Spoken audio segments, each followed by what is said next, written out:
If you have a big old heavy potted plant like this osmanthus from a Home Depot sort of store, maybe you've already got it in one of these heavy plastic pots that doesn't have any drainage. We keep this one on a rolling base that could handle a little spillover water, but this pot apparently doesn't have any holes.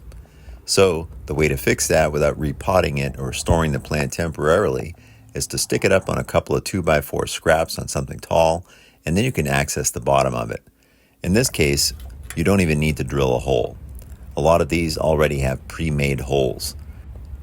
Here there are instructions to pop out the pre-marked areas with a screwdriver to make holes. I'm just using a flathead and a hammer here, and it really doesn't take too much force. Best to start off light and then tap a little harder.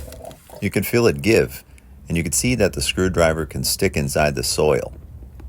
And you can yank off this plastic piece or not if you want to. And that's it, we're done. We can now water it without flooding the roots. Thanks for watching. Be sure to sub and like.